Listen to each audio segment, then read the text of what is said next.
โดยสบายดีอ่าเป็นจะได้น้องคืออายมาเมื่อนี้เจ้าคือสีเงาๆคือกอดหมอนตลอดเลยบ่สบายบ่สบายบ่แม่นบ่สบายพอดีแบบ เกิดเหตุอีหยังเกิดเหตุที่แบบน้องจุดให้จุดให้แม่นเพราะว่าช่วงนี้บ้านเฮากะฮอดฤดูจุดให้แล้วบ่แม่นอ๋อเป็นจังไดหลังจากจุดแล้วเป็นจังไดจุดให้เฮาแต่ว่าถูกหาให้ให้ ถึกถึกให้ชาวบ้านแม่นอ๋อแต่น้องบ่ฮู้บ่ตอนทางให้ก็คือเขาเจ้าทางติดๆกันบ่ฮู้เลยบ่ฮู้แบบมันหลายคนที่ทางแบบอ๋อประมาณ4คนแล้วอ๋อก็คนที่ทางติดเฮาก็บ่ฮู้คือกันอืแล้วทางปะไว้แล้วมก็เลยไปเฮ็ดเวียก อ๋อเราก็ให้แล้วก็เราก็สิลงมือแล้วก็สิไปเฮ็ดอีกพอเฮาอ๋อสิลงตีพ่อแม่แม่นก็คือเมื่อคืนนั้นน้องนอนก็บ่หลับน้องบ่รับเลยแม่นยานเขามาตีพ่อแม่ สำเร็จแล้วแต่ว่าเราให้เสียเงินให้เสียเงินอีกแม่นปลาประมาณเท่าไหร่เนาะประมาณทั้งมักต้นแน่เขาใหม่บ่ได้หลายแต่ว่าทั้งให้แน่แล้วก็ประมาณ10-20ล้านนะโอ้คันบ่เสียก็บ่ได้เขาเว้าบ่ได้อ๋อแบบน้องก็บ่ฮู้ว่าสิไปหาเงินอยู่ไสคัน2-3ล้านนี่ใครแน่ไปรับจ้างก็มี อ๋อคำไปรับจ้างก็พอได้อยู่เนาะ2-3ล้านเนาะอืม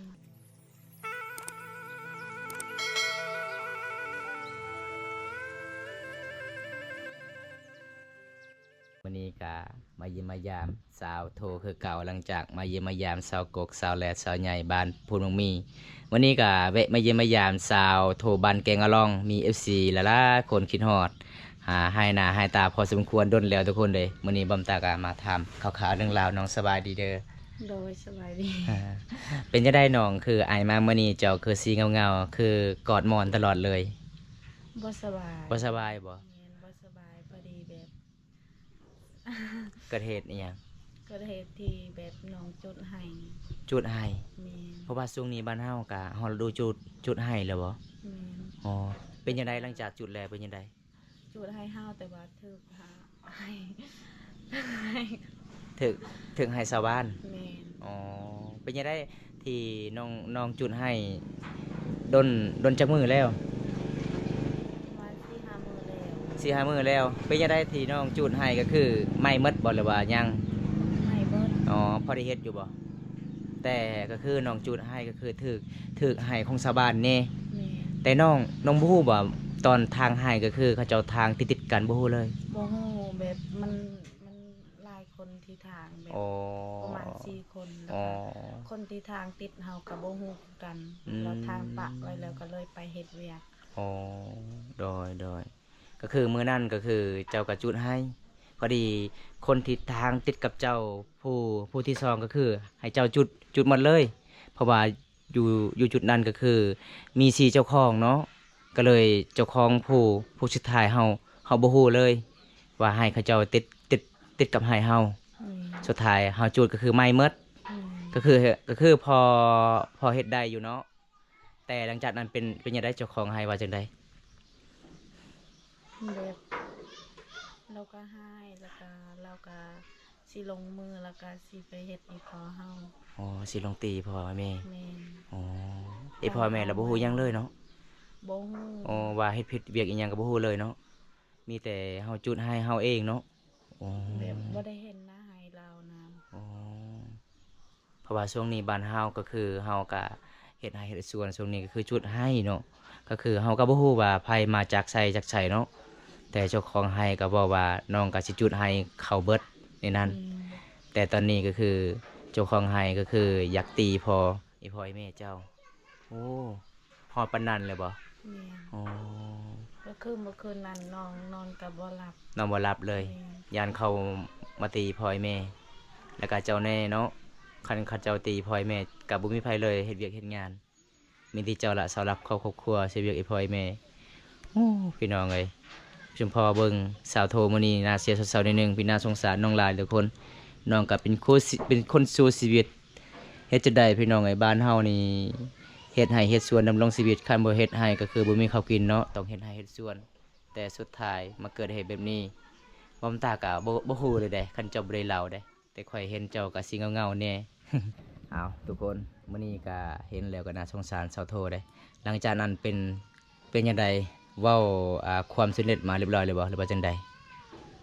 สำเร็จแล้วแต่ว่าเราให้เสียเงิน ให้เสียเงินอีก แม่น ปลาประมาณเท่าไหร่เนาะ ประมาณทั้งมักต้นแน่เขาใหม่บ่ได้หลายแต่ว่าทั้งไห้แน่แล้วก็ประมาณ10 ล้านเนี่ย โอ้คันบ่เสียก็บ่ได้เขาเว้า บ่ได้ อ๋อ แบบน้องก็บ่ฮู้ว่าสิไปหาเงินอยู่ไส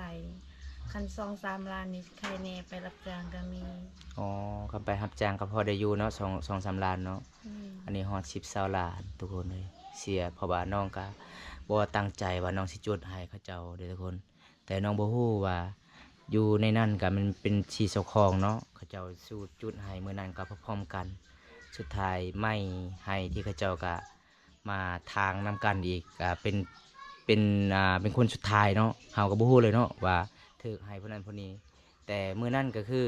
เจ้าของให้ก็เห็นว่าตอนว่าน้องสิไปจุดให้เขาเห็น เห็ บ่ นแต่ว่าเราบ่ได้ปากบ่ได้เว้า บ่ปากบ่เว้าเลย แม่น อ๋อ เวลาที่เขาสิไปเฮ็ดลงมือสิเฮ็ดอีพอหันอีตีอยากตีพอหันแล้วว่า มันแดดก็เลยบ่อยากปากบ่อยากเว้า โอ้ก็คือน้องตอนนั้นหลังจากจุดเข้าจุดให้สำเร็จแล้วคือน้องมาเฮือนมาศาลน้องก็ตกใจบ่ว่ามีคนอยากตีพ่อให้แม่เจ้าเห็น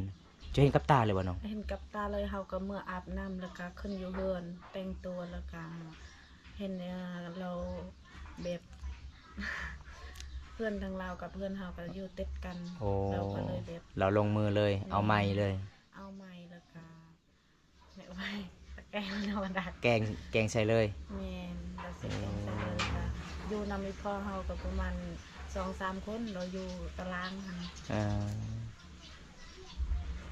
เจ้าบ่คือบ่พันเลยว่าเมื่อคืนนี้สมมุติว่ามื้อสมมุติว่ามื้อนี้เจ้าสิจุข้าวให้เมื่อคืนนี้เจ้าบ่ได้พันหยังเลยบ่ได้พันหยังเลย แต่เวลาน้องจุข้าวให้สำเร็จก็คือน้องมาที่ให้ก็คือน้องก็ตกใจแล้วเนาะ อืม ว่ามีเขาเจ้ามาตีพ่อให้แม่อีกแต่เจ้าเกิดมาครั้งแรกเลยที่เจ้าได้เห็นบ่อ๋อ เมื่อคืนนั้นน้องก็บ่ได้นอนเลยแบบทั้งที่ลูกก็บ่ได้เฮ็ดแบบนั้นแล้วก็คนในบ้านเฮ็ดแบบนั้น ยานเนาะเอาครั้งแรกที่ได้เห็นทุกคนเลยก็คือน้องก็เกิดเหตุทุกคนเลย เพราะว่าน้องก็บ่คือบ่พันน้องก็บ่ได้ตั้งใจว่าสิจูดให้เขาเจ้าเด้อทุกคน แต่น้องบ่ฮู้ว่าอยู่เขาเจ้าทางนำการประมาณ4จุด4บอน4เจ้าของ แต่ผู้ที่บ่อยากจูดให้มื้อนั้นก็คืออยากปรับใหม่อีกเนาะอยากเอาเงินขามซ้ำแก้วอีกอืม เวลาเขาทางแล้วเขาก็บ่ได้บอก อืม ว่าให้เฮาติดกันเด้อเราบ่ได้บอก เขาทางลัดหรือว่าจังไดอ๋อเขาทางลักเอาดินเข้าหรือว่าดินเขาเอง เอาดินเข้า ดินเอาดินหมู่คู่อีกอ๋อผู้ที่ทางอันใดโอ้ก็เลยทางลักไปลักมาเนาะพอดีก็คือเวลาเขาจูเขาให้มันถึกให้เข้าแล้วก็อย่าปรับไม้หมู่อีกโอ้แบบนี้นะทุกคนสาเหตุพี่น้องเอ้ยวันนี้ก็น่าสงสารชาวโทลาทุกคนเห็นน้องสงสารเลยทุกคนเลยน้องก็เป็นคนสู้ชีวิตแน่ช่วยเวียกไอ้พ่อไอ้แม่หาเงินหาคำก็บ่เป็นไปเมื่อใดก็น้องก็บ่เคยกอดหมอนได้แต่มาเมื่อนี้น้องก็กอดหมอนอีกว่าจักมันน้องก็สกสาวๆได้หนึงตอนนี้พ่อไอ้แม่ไปใส่ตอนนี้ ไปปลูกมัน ไปปลูกมันเองอ๋อหลังจากสูตรจุดให้ก็คือไปปลูกมันอ๋อมันเจ้าเองหรือว่ามันที่เจ้าว่าไม่เมื่อนั้นนะ มันหอย มันเจ้าเองอ๋อแสดงว่าก็คือน้องตอนนี้ยังบ่มีเงินอยากเสียเลยบ่มีเลยอ๋อกับประมาณหลายพูดเนาะอ๋อคัน2 ล้าน3 ล้านขายไปเฮ็ดงาน30มื้อเนาะมื้อละ100,000กีบทุกคน แต่ตอนนี้น้องก็เฝ้าบ่ออกคิดบ่ออกเลยเอาพี่น้อง ข เห็น ยันเมื่อคืนนั้นขยันเวลาแบบขยันย่านเขาตีแถพอย่านนี่พอตายต่างหน้าต่างตาแล้วก็ขยันแฮง บ่เคยเห็นเนาะ นี่ นอนบ่หลับเลย ก็เลยใจสั่นเบิด ใจสั่นหมดเลย ตั้งแต่เมื่อนั้นแบบยังบ่หายเลย สาบานเมื่อนั้นก็บ่ได้ห้ามบอกคนที่อยากมาตีอีพ่อไอ้แม่วันนั้นนะ ก็ห้ามคือกันแต่ว่า บ่พังเลย เวลาเขาไปเตียนเวลาเขาอยากไปเตียนแบบบ่มีคนหลาย บ่มีคนหลาย แม่นก็เลยเราห้ามบ่ได้มีแต่ไอ้แม่ของเราห้ามเรา อ๋อ ก็คือคอยมีแต่เฮากับอีพ่อ มีแต่แนมเบิ่งตลอดเลยทุกคนเลย ทั้งเอาไม้แล้วก็ทั้งเอามือสิมา มาตีนะอ๋อ อีพ่อของเขาให้ตี อ๋อไอพ่อเนี่ยอายุจักปีเลยพ่อนะฮอน60แล้วก็คนที่อยากตีพ่อประมาณอายุเท่าไหร่ฮอด3 ปีบ่ บ่ฮอด บ่ฮอดโอ้แสดงว่ายังเด็กอยู่เนาะ ยังเด็กแต่ว่าเอาเมียแล้ว เอาเมียแล้ว แล้วก็ได้ลูกแล้ว ได้ลูกจักคน ผู้เดียว ผู้เดียวโอ้พี่น้องเอ้ยใจฮอนพุ่นเนาะคิดว่าหมู่เฮ็ดอีหยังก็อย่าเฮาต้องเว้าค่อยๆเนาะถึกเสียก็เสียคันถึกบ่ได้เสียเฮาก็เฮ็ดซอยเนาะให้เนาะอันนี้ก็คือให้ที่น้องจูดมื้อนั้น3-4เจ้าของก็เขาเจ้าให้เฮือนน้องหมดบ่ฮือบ่ฮือให้นะทุกคนเลย แต่ว่าเราว่าให้เงินแล้วเราเฮาเอง อ๋อถ้ามีเงินก็คือเจ้าของนั่นฮือเองเราปรับใหม่แล้ว ก็ใหม่แล้วเนาะเอาพี่น้องเอ้ยบ่คิดบ่พันว่าสิเกิดเรื่องกับสาวโทเด้อทุกคนบอมตากะโดนๆเทื่อนึงไปเยี่ยมไปยามน้องแต่บอมตากะไปเยี่ยมไปยามมื้อนี้ล่ะพี่น้องเห็นน้องโศกเศร้าหลายเลยจนเว้าบ่ออกพี่น้องเอ้ยน้องก็สิอยู่เงียบๆแน่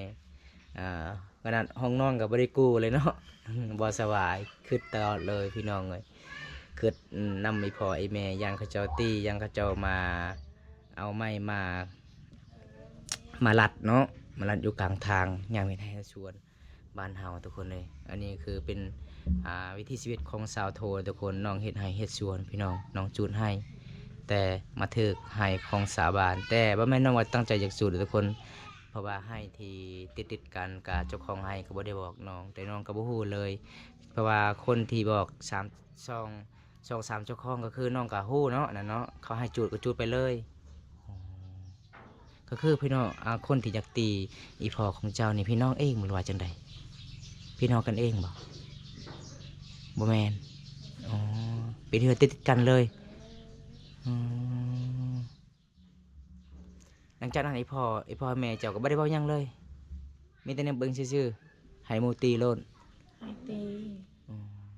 อายของคอยก็ให้เราตี อ๋อ ก็คือแบบเราว่าคันเราตีแล้วก็ตายพ่อเฮาก็เราก็ไม่ได้เอาไว้เราคือกันเราก็อยากเฮ็ดคืน โอ้นี่นั่นเนาะเพราะว่าเฮาก็บ่ได้ผิดหยังเนาะเพราะว่าช่วงนี้เฮาก็วิธีชีวิตบ้านเฮามีแต่จุดให้เนาะ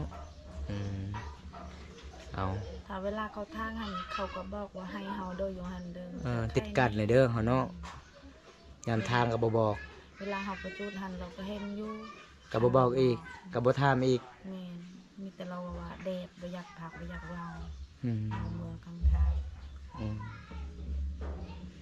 เลยแบบเฮาบ่ฮู้แบบเราทางแล้วก็แบบดินมันเป็นดินแบบคนในบ้านนี่เนาะบ่แม่น เรารักเอาเน้นเข้า แม่น อ๋อ แล้วก็เราบ่ได้บอกทาง อ๋อ เราคิดว่าเราทางแบบติดกับทางหันคิดว่าเราปะแล้ว อ๋อ เขาไปทางลัดอีกบ่ฮู้ซ้ำ โอ้แนวนี้เลยทุกคนเลยอีพ่อไอ้แม่ตอนนี้ก็คือเฮ็ดหยังก็บ่ได้เลยเนาะญาติเนาะเอาให้เอาส่วนก็บ่ได้หมู่ปะใหม่อีกฮอด10 ล้าน20 ล้านทุกคนพี่น้องเอ้ยคันสิเฮ็ดให้จะปลูกมันก็ได้บ่10 ล้านบ่ได้คันจะปลูกข้าวได้จะขายข้าวก็บ่ได้ บ่ได้ บ่ได้นะสูงสุดก็ได้ 4-5 กระสอบเนาะเพราะว่าบ้านเฮาก็เฮ็ดให้ก็มันบ่กุมกินทุกคนเด้เฮาก็ผสมเข้ากันปลูกมันแน่เฮ็ดให้แน่บางคนก็ปลูกผักอหยังต่างๆมะเขือบ่มักแตงหลังจากนั้นก็ได้มาขายทุกคนมักทั่วเพราะว่าหมู่เองมาปรับใหม่ก็ฮอด10 20 ล้านทุกคนน้องก็เฮ็ดหยังบ่ออกเลยพี่น้องหาเงินหาค่ำก็บ่เป็นเพราะว่าน้องเป็นคนผู้หญิงแน่อยู่เฮือนน้องก็บ่มีผู้ชายมีแต่ยังน้อยๆเนาะน้องของน้องทุกคนหาเงินหาค่ำที่เช้าโทนั่นล่ะพี่น้อง แบบเฮายานซ่องเทื่อนี่แล้วอีพ่อของเฮา 2 เทื่อเลยเกิดเหตุแบบนี้บ่ เฮ็ดให้เบ็ดในใดเฮ็ดให้เบ็ดนะ เฮ็ดตำเบ็ดหั่นแบบแบบตาของเราหั่นให้ค่อยอะเฮ็ดนาแล้วก็ค่อยเฮ็ดแล้วนาซองให้บัดลูกของเราก็อยากได้อีก อยากได้เติมอีกอยากได้คืน อยากได้คือ เฮ็ดให้เบ็ดละให้เจ้าแล้ว ให้แล้วติดกับนาของเฮา เออ ตอนนั้นก็เขาก็เหาะขึ้นฮอดเฮือนเฮาเลย ตอนนั้นนะ เราก็มาบ่อยพร้อมค่อยว่าไปเข้าเมืองเลย อ๋อ รถก็รถเฮาน้ำมันก็น้ำมันเฮาสิไปกรมบาล ไปเบาความ ไอ้พ่อของเฮาบ่ได้ปากบ่ได้เว้ายาง อืม เฮาย่านแบบป้านาย่านแบบ มันเป็นแบบหยังเธอหนึงเคยย่านแบบนี้แหละไอ้พ่อของเฮาแบบเฮาอยู่บ่ม่วน เพราะว่าไอ้พ่อแม่ของเจ้านี่ใจดีเนาะคนที่บ่มักปากบ่มักเว้าคนที่บ่มักผิดกันกับหมู่คู่หมู่เว้าก็อยู่เงียบๆเฉยๆอ๋อดีแหละ ทางหน้าเฮาก็เข้าถางเบิดเลย หมดเลยเดี๋ยวนี้เขาเอาอ๋อ เบิดเลยเขาเอา ทางหน้าเจ้านะติดกับท้องนากับคันนาเลย ติดเลย โอ้แสดงว่าไอ้พ่อเจ้านี่ใจดีเนาะคนที่ทางกับไอ้พ่อเจ้าก็บ่ปากบ่เว้าอืมเบิ่งในทุกคนขนาดที่อีพ่อของน้องชาวโทนี่ก็บ่ได้ญาติดินดอนตอนหญ้าเขาเจ้าได้เขาเจ้าก็ยังสิมาตีพ่อชาวโทอีกบายพ่อชาวโทเฮ็ดผิดจูดให้ถึกให้เขาอีกทุกคน แต่ดินที่ในนาของเอแม่ไอพ่อชาวโทเบิดเขาเจ้าเอา แต่ไอพ่อแม่ก็บ่ปากบ่เว้าเลย ยา ญาติในเบิ่งซื่อๆเนาะ แม่ อืม ช่วงนี้แล้วเขาก็ยังทางอีกติดกับนาเลย ช่วงนี้นะอ๋อทุกคนเลย มาก็2 ปีนี่แล้วเขาเฮ็ดหน้าที่2ให้หันเฮากับปะเลย อ๋อ ก็คือเราเอาคืน เป็นตะยานเนาะ แม่น คนอยากเอาดินเฮาก็เอาแท้เอาว่าบ่ได้เฮ็ดผิดหยังแค่จุดให้อย่างเดียวหมู่ก็อยากเอาเงินคำซ้ำแก้วอีกอย่าปรับใหม่อีกทุกคนโอ้ยพี่น้องเอ้ยสมมุติว่าคันบ่ได้เงิน10 20ล้านก็คือเขาเจ้าก็สิเอาดินหรือว่าจังใดอืมเขาบ่ให้เฮ็ดเลยอะปลูกข้าวอยู่หั่นในนั้นอีกแสดงว่าคนที่เฮ็ดให้แสดงว่าตอนนั้นก็คือญาติเอาดินเขาเจ้าก็คือ ผู้เจ้าของดินเอาคืนแล้วตอนนี้ แต่ก็ยังปรับไม้เจ้าอีก เรากับไม้ที่แบบไม้ของเฮาหันแบบเราไม้มันของเรา โอ้ ต้นของเรา ปรับไม้มันต้นนี้เฉพาะให้นั่นผู้เจ้าของดินผู้หนึงอีกเอาคืนนะแล้วเลยบัดสุดท้ายเราก็บ่ได้คือกันให้โอ้บัดเฮาลักทางดินเขาเนาะเอาอันนี้ก็คือสาเหตุที่รับปรับไม้มันสำปะหลังอีกอ๋อถึกไม้ถึกมันสำปะหลังไม้มันจะกุกเนาะ บ่ฮู้คือกันน้องยังบ่ได้ไปเบิ่งแล้วว่า ที่หมู่ในบ้านว่าบ่ได้หลาย บ่ได้หลายอ่า แต่คนในเฮือนเราว่า หลาย หลาย เพราะว่าเขาอยากกินน้ำเฮาเนาะคันสิปลูกมันกับขายกับมันบ่ได้ดอก5 ล้านเนาะ อันนี้ประมาณฮอด10 20 ล้านป้าทุกคนเลยสงสารสาวโทหลายเลยทุกคนน้องก็เฮ็ดหยังบ่ได้อีพ่อไอ้แม่ตอนนี้ก็ออกป่าออกดองก็สิยันยานแน่น้องก็เลยอยู่เฮือนอยู่ศาลตลอดเลย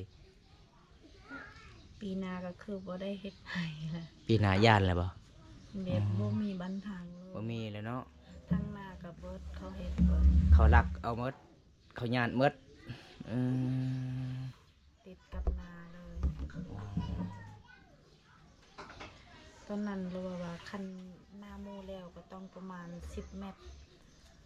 ตอนนั้นนะ แต่ว่านาของเฮา1 เมตรก็บ่ฮอด มอฮอมันเสี่ยงกับคันนาเลยเด้ แม่น โอ้ ถ้าอายบ่เชื่ออายไปเบิ่งโลด โดย เดี๋ยวน้องก็สิพาไป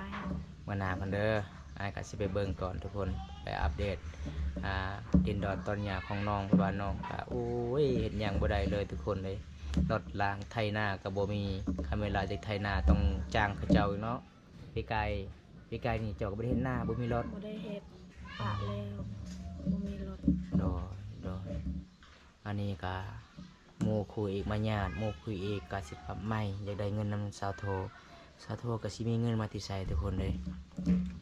วันนี้ก็บอมตาก็บ่คิดบ่พันเลยว่าไปเยี่ยมไปยามน้องก็ โศกเศร้าหลายพี่น้องเอ้ยแต่ละเทื่อบำตาก็ไปเยี่ยมพยายามอีพ่ออีแม่ของน้องใจดีเลยทุกคน แต่มื้อนี้ก็มาเกิดเหตุกับน้องอีกก็สู้ๆเด้อสาวโทเด้อเป็นกำลังใจให้อย่าคิดหยังหลายหมู่เฮ็ดเฮาหยังกะยาเฮาก็ตั้งใจตั้งสติบ่ควรเว้าหมู่คู่ถ้าเฮาเว้าเถียงกันเฮาผิดกันเนาะเฮาต้องอดพี่น้องถ้าหมู่เฮ็ดหยังกะยาเฮาต้องอดถ้าหมู่ตีเฮาก็บ่ตีคืนเพราะว่ายังมีเจ้าหน้าที่กับพยาบาลยังมีก็เจ้าเบิ่งแยงดูแลเฮาเพราะว่าเฮาเฮ็ดผิดหยังกะยาเฮาต้องยอมเฮ็ดผิดถ้าเฮาอ่าเฮ็ดถึกแต่เฮาอาศัยอารมณ์มันก็บ่ถึกอีกแล้วต่อไปได้เฮาต้องเฮ็ดค่อยๆค่อยเว้าค่อยจาให้เป็นระเบียบเรียบร้อยเพราะว่ายังมีกฎระเบียบเขาเจ้าเบิ่งแยงอยู่เฮาเอาทุกคนมื้อนี้ก็สงสารสาวโทหลายทุกคนเลยคันสิให้น้องเว้าเรื่องราวก็น้องก็จนน้ำตาไหลพี่น้องหาเงินหาคำบ่เป็นทุกคนถ้าผู้ใดรับชมคลิปนี้แล้วก็ฝากกดไลค์กดแชร์กดติดตามฝากเป็นกำลังใจให้น้องโทแล้วก็บ่าวบุญตาเฮ็ดคลิปต่อไปเด้อทุกคนเพราะว่ามื้อนี้ก็บ่าวบุญตาก็จบเพียงเท่านี้ก่อนโอกาสหน้าบ่าวบุญตาก็สิไปอัปเดตวิถีชีวิตน้องบ้านน้องเฮ็ดไร่เฮ็ดสวนเขาเจ้าเอาหยาดแท้หรือบ่ทุกคนน้องว่าดินอยู่ในนาก็เบิดเขาเจ้าหยาดมื้อวานมื้อซื่อนี้น้องจุดให้ก็คือน้องก็เขาเจ้าก็อยากปรับไม้น้องอีกน้องก็บ่มีเงินทุกคนเขาเจ้าปรับไม้หลายทุกคนเลยเอาคลิปหน้าพบกันใหม่ขอกล่าวคำว่าสบายดีบ๊ายบายสินี่เด้อบ๊ายบายไปกันเด้อทุกคน